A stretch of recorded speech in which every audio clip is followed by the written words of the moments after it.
சிதம்பரம் அருகே லால்புரம் ஊராட்சியை சிதம்பரம் நகராட்சியோடு இணைக்க எதிர்ப்பு தெரிவித்து சாலை மறியலில் ஈடுபட்ட மக்களால் பெரும் பரபரப்பு ஏற்பட்டுள்ளது. இதுகுறித்த கூடுதல் தகவல்களை செய்தியாளர் கண்ணதாசன் வழங்கிட கேட்கலாம். கண்ணதாசன், வணக்கம். லால்புரம் பகுதியை சிதம்பரம் நகராட்சியோடு இணைப்பதற்கு அப்பகுதிவாசிகள் எதிர்ப்பு தெரிவிப்பதற்கான காரணம் என்ன? வணக்கம்.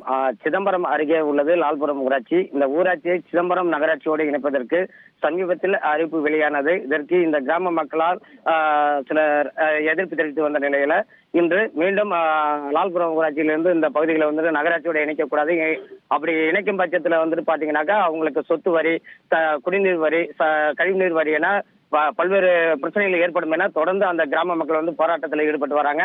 தற்போது இன்றைக்கும் பாத்தீங்கன்னா சாலை மறியல் முயற்சியில் ஈடுபட வந்தாங்க. அப்போது போலீசார் தடுத்து நிறுத்தி அவர்களிடம் தாசில்தாரை வைத்து பேச்சுவார்த்தை நடத்தினர். இது வைத்தி ஒரு பிளாட் வாங்கணுமா இல்ல ஒரு பிளாட் வாங்கணுமான்னு ஒரே கன்ஃபியூஷன். ஒரு ரியல் எஸ்டேட் எக்ஸ்பர்ட் கிட்ட பேசு. எப்படி? பாஸ்வாலா பி தி பாஸ். கிராமத்தை வந்து லால்புரம் நகராட்சியோடு இணைப்பதற்கு பேச்சுவார்த்தை நடத்தி சமாதானமாக, அதாவது ஊராட்சியாகவே செயல்படுவதற்கு நடவடிக்கை எடுக்கப்படும் என தெரிவித்தனர்.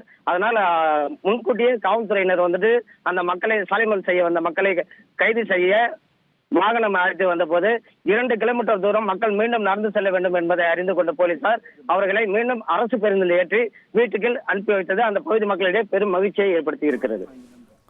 தகவல்களுக்கு நன்றி கண்ணதாசன்.